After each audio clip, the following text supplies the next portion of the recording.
Introduction के लिए आप पहले से ही तैयार रहे कि अगर ये टॉपिक आ रहा है तो इसमें हम ऐसा इंट्रोडक्शन लिखेंगे, कुछ फैक्ट होना चाहिए इंट्रोडक्शन में, कुछ ऐसा ताकि वो थोड़ा इंप्रेसिव लगे। टेस्ट सीरीज बहुत ज़्यादा बेनिफिट होता है, स्पेशली मेंस में बहुत ज़्यादा है कि आप क्विकली कितना सोच के आंसर कर पा रहे हैं, क्योंकि इंटरव्यू और मेंस दोनों में ही कम मार्क्स कहूँगी मैं, क्योंकि मेरा 4 मार्क्स से ही रह गया था लास्ट टाइम पे। हेलो दोस्तों, नमस्कार। स्वागत है आप सभी का एक और नए वीडियो में। दोस्तों, इस टाइम 69 बीपीएससी इंटरव्यू चल रहा है और मैम अभी आ रहे हैं इंटरव्यू देकर। चलिए जानते हैं मैम से क्या क्वेश्चन पूछे गए और साथ ही साथ 17 बीपीएससी प्री और मेंस की इंपॉर्टेंट बातों को जानेंगे, जिससे आपकी तैयारी में एक नई उड़ान और मजबूती बन सकती है। सो मैम, हमारे तरफ से और जो प्यारे छात्र वीडियो देख रहे हैं उनकी तरफ से भी आपको बहुत बहुत शुभकामनाएं। सबसे पहले तो थैंक यू सो मच। जी, और फर्स्ट ऑफ ऑल हम जानेंगे कि आपका नाम क्या है और आप कहाँ से हैं। मेरा नाम स्मृति भारद्वाज है और मैं समस्तीपुर डिस्ट्रिक्ट से हूँ, और ये मेरा सेकेंड अटेम्प्ट और सेकेंड इंटरव्यू था। जी, आपका ये और माध्यम क्या रहा मैम? हिंदी मीडियम रहा है मेरा। जी मैडम, आप सेकेंड अटेम्प्ट पहली बार में भी ये इंटरव्यू दिया था? Yes sir, yes. जी, अगर थोड़ा बात करें तो कहाँ आपको लगता है कि जिससे आपका सिलेक्शन नहीं हो पा रहा था, ये पहली बार में नहीं हुआ, तो क्या हाँ आपको लगता है कि यहाँ कम हमारे मार्क्स थे? इंटरव्यू और मेंस दोनों में ही कम मार्क्स कहूँगी मैं, क्योंकि मेरा 4 मार्क्स से ही रह गया था लास्ट टाइम पे। जी, थोड़ा-सा हम जानना चाहेंगे कि मतलब अभी तक एकेडमिक बैकग्राउंड क्या रहा? मैंने ललित नारायण मिथिला यूनिवर्सिटी से इंग्लिश लिटरेचर में ग्रेजुएशन किया है, जी। और उसके बाद से 2022 में मेरा ग्रेजुएशन कंप्लीट हुआ, और उसके बाद से मैं प्रिपेयर कर रही हूँ, और फिर ये मेरा सेकेंड अटेम्प्ट है। जी, अभी हम जानना चाहेंगे कि इंटरव्यू देकर आ रहे कुछ क्वेश्चन यदि आपको रिकॉल हो रहे हैं तो थोड़ा बताइए? मेरा बोर्ड दीप्ति मैम का बोर्ड था, बागमती बोर्ड था, और उन्होंने क्वेश्चंस जैसे हिंदू कोड बिल पे मेरे से क्वेश्चंस पूछा गया था कि उसमें महिलाओं के लिए कौन कौन से अधिकारों के बारे में बात की गई थी। जी। और इसके अलावा क्वेश्चंस पूछे कि पटना में पर्यटन स्थल के बारे में बताइए जी। कुछ। और फिर पूछा गया कि मैं याद करके बताती हूँ। जी, कुछ सिचुएशनल बेस्ड क्वेश्चन आपसे, जैसे एडीओटी एसपी ऐसे कुछ बनाकर सिचुएशनल देकर? नहीं, उस टाइप का सिचुएशनल नहीं पूछा गया था, बट क्वेश्चंस ऐसे थे कि जिसका आप क्विक सोच के आंसर करें। आप पहले से प्रिपेयर होके नहीं कर सकते हैं जी, उन चीज़ों को। बिल्कुल। तो वो है कि आप क्विकली कितना सोच पाते हैं, और वो याद दिलाने की भी बहुत कोशिश करते हैं, हिंट देने की भी कोशिश करते हेल्प हैं। करते हैं कहीं न बहुत कहीं। बहुत ज़्यादा। और दीप्ति मैम का बोर्ड था तो वो बहुत कोऑपरेटिव बोर्ड रहता है उनका। तो आप थोड़ा-सा हम जानना चाहेंगे कि 17 बीपीएससी प्रीलिम्स होने वाला और आई होप कि आप भी फॉर्म अप्लाई की होंगी। सो मैम, आपका सेकेंड अटेम्प्ट में 2 बार लगातार इस बार इंटरव्यू दे रही हैं। तो कहीं न कहीं जिसे प्री के लिए क्या कुछ बच्चे करें, अभी 2 महीने का टाइम है जिससे प्री क्वालीफाई किया जाए? प्री के लिए अभी जो है बेसिक बुक्स फॉलो करने चाहिए, जैसे ज्योग्राफी है तो उसके लिए एनसीईआरटी इनफ है।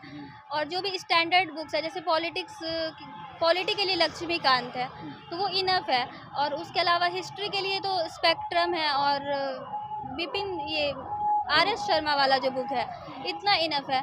तो मतलब अभी है कि जो भी स्टैंडर्ड बुक्स है केवल उसी को पढ़े और उसी को बार बार रिवाइज करे, और ज़्यादा से ज़्यादा टेस्ट सीरीज़ लगाए, क्योंकि अब टाइम बहुत कम है और टेस्ट सीरीज़ का बहुत फ़ायदा होता है, तो उसको ज़्यादा प्रैक्टिस करना चाहिए। बिहार स्पेशल के लिए क्या पढ़ें और करंट अफेयर्स कितने दिन पुराना होने चाहिए प्रीलिम्स एग्जाम में? सबसे पहले बिहार का तो मैंने बिहार लूसेंट फॉलो किया था। उसको जैसे बिहार हिस्ट्री ज्योग्राफी सारा बिहार लूसेंट से किया था। इसके अलावा बिहार हिस्ट्री के लिए मैंने जैसे इम्तियाज़ अहमद की एक बुक आती है वो फॉलो की थी। और करंट अफेयर्स 1 साल काफ़ी है, और मुझे लगता है उसमें भी लास्ट 6 मंथ को ज़्यादा अच्छे से प्रिपेयर करके जाए, क्योंकि ज़्यादा पुराने अब करंट अफेयर पूछे नहीं जाते हैं। तो थोड़ा-सा ये बताइए मैम, जैसे मॉडर्न इंडिया और ये क्या नाम है, साइंस के क्वेश्चन ज़्यादातर पूछे जा रहे हैं, उसकी डिमांड भी ज़्यादा है प्रीलिम्स एग्जाम, तो उसके लिए कैसे मजबूती बनाया जाए? साइंस के लिए तो एनसीईआरटी 9th और 10th की मुझे लगता है वो बहुत इंपॉर्टेंट है, क्योंकि अब 69th से अगर देखें तो एनसीईआरटी से बहुत क्वेश्चन आ रहे हैं साइंस के। इसके अलावा साइंस के लिए आप एक साइंस का जो लूसेट आता है स्पेशल, उसको अच्छे से पढ़ लीजिए, स्पेशली उसमें जो बायो वाला सेक्टर है उसको, क्योंकि बायोलॉजी से बहुत क्वेश्चन आते हैं। इतना काफ़ी है, ज़्यादा बुक पढ़ने की ज़रूरत नहीं है, इतना काफ़ी है। बिल्कुल। थोड़ा ये बताइए मैडम, जैसे 150 क्वेश्चन होते हैं, तो हमें इस जैसे 1/3 नेगेटिव मार्क भी रहता है और कितने क्वेश्चन हमें प्रीलिम्स एग्जाम में टच करना चाहिए? मुझे ऐसा लगता है कि ये जब आप टेस्ट सीरीज लगाएंगे तो आपको अपने बारे में पता चल जाएगा कि आप कितना अटेम्प्ट कर रहे हैं, तो आपका अच्छा मार्क्स आ रहा है। जैसे मैं अपनी बात करूँ तो मैं बहुत क्वेश्चन अटेम्प्ट करती थी, जैसे 150 में मेरा 140 to 145 अटेम्प्ट करती हूँ, जी। तो मैं कर पाती हूँ। तो ये आप पे डिपेंड करता है, अगर आपकी एक्यूरेसी अच्छी है तो फिर आप कम अटेम्प्ट करें, लेकिन अगर एक्यूरेसी अच्छी नहीं है तो मैं कहूँगी आप ज़्यादा अटेम्प्ट करें। जी, बिल्कुल। हाँ। हाँ। थोड़ा सा ये बताइए कि जैसे प्रीलिम्स एग्जाम में टेस्ट सीरीज और पीवाईक्यूज का कितना रोल रहता है? PYQ का तो मुझे नहीं लगता कि ज़्यादा कुछ रोल है, बस 68 और 69 आप पढ़ लें, क्योंकि पैटर्न अब चूँकि चेंज हो गया, तो पहले की PYQ से तो अब कुछ रह नहीं गया, तो 68 और से आप फॉलो करें PYQs को। इसके बाद मेंस का एग्जाम होता है, तो मेंस के लिए जैसे GS1 में स्टैटिक पार्ट होता है, आपका माध्यम हिंदी रहा है, तो स्टैटिक के लिए कैसे जो 72 में 72 कैसे लाया जा सकता है? स्टैटिक पार्ट के लिए आपको थोड़ा प्रैक्टिस करना पड़ेगा, जैसे आप डेली आप टाइम लिमिट करके 1 घंटे में 2-2 क्वेश्चंस की प्रैक्टिस कर सकते हैं। और चूँकि मुझे ज़्यादा प्रॉब्लम नहीं हुई है स्टैटिक में, क्योंकि मैथ मेरा ठीक-ठाक है, तो हो गया।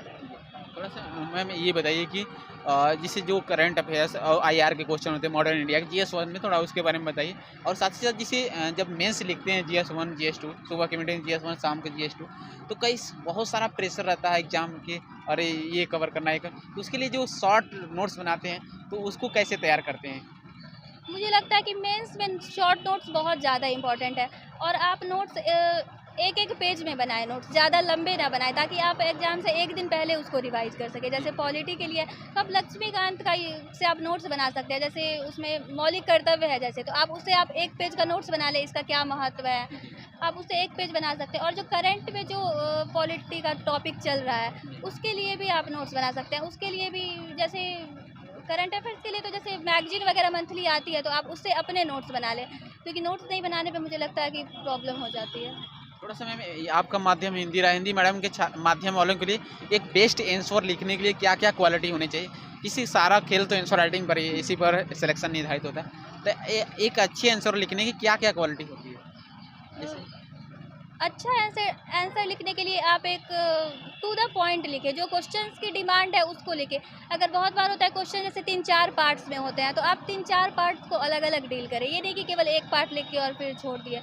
तो सब पार्ट्स को कवर करें। और इंट्रोडक्शन लिखें, जो कि इंट्रोडक्शन के लिए आप पहले से ही तैयार रहे कि अगर ये टॉपिक आ रहा है तो इसमें हम ऐसा इंट्रोडक्शन लिखेंगे, कुछ फैक्ट होना चाहिए इंट्रोडक्शन में, कुछ ऐसा, ताकि वो थोड़ा इम्प्रेसिव लगे टॉपिक। बिल्कुल। और जैसे एसे राइटिंग का भी एक 1/3 मतलब रोल है मेंस में, 300 मार्क्स का एसे होता है, तो एसे के लिए कैसे प्रिपेयर करें? ऐसे के लिए भी, चूँकि ऐसे होता है तो उसमें आप को न्यूज़ करंट अफेयर से आप अपडेटेड रहे। ऐसे में बाकी जो आपका हिस्ट्री पॉलिटी वगैरह का जो नॉलेज है सब्जेक्ट का, उसको ज़्यादा से ज़्यादा यूटिलाइज़ करें, और उसके लिए आप प्रैक्टिस करें। मुझे लगता है ऐसे के लिए टेस्ट सीरीज़ बहुत सारे लगाने चाहिए, ताकि आप क्विकली कितना सोच पा रहे हैं वो डेवलप हो सके। तो वो धीरे धीरे अगर लगाएंगे 2-3 महीना, तो वो डेवलप हो जाएगा। न्यूज़पेपर भी पढ़ना चाहिए मैम, और हिंदी माध्यम कौन सा न्यूज़, थोड़ा इसके लिए बताइए। हिंदी माध्यम का न्यूज़पेपर तो मैं बस इंटरव्यू से फॉलो कर रही हूँ, तो उसके लिए मैंने हिंदुस्तान फॉलो किया है। और इंग्लिश मेंस मीडियम में कोई जैसे मेंटरशिप या फिर टेस्ट सीरीज का कितना रोल होता है? आपने ज्वाइन किया था कहीं या सेल्फ? पढ़ाई तो सेल्फ स्टडी की है, पर मैंने टेस्ट सीरीज ज्वाइन किया है। उससे क्या बेनिफिट होता है कोचिंगों में टेस्ट सीरीज ज्वाइन करने से? मुझे लगता है टेस्ट सीरीज़ बहुत ज़्यादा बेनिफिट होता है, स्पेशली मेंस में बहुत ज़्यादा है, कि आप क्विकली कितना सोच के आंसर कर पा रहे हैं, क्योंकि पेपर इतना लेंदी होता है कि उसको कंप्लीट करना बहुत मुश्किल हो गया है अब। तो वहाँ पे आप प्रैक्टिस कर सकते हैं, और 3 घंटे में पूरा कंप्लीट कैसे करना है, तो ये प्रैक्टिस करना बहुत ज़रूरी है। मैम आपने कीमती समय दिया, इसके लिए बहुत बहुत धन्यवाद। मैं ऊपर वाले से प्रार्थना करूँगा कि आपका फाइनल लिस्ट में सिलेक्शन हो जाए। Thank you so much. Thank you ma'am. आज मैडम बहुत बहुत धन्यवाद आपका। Thank you so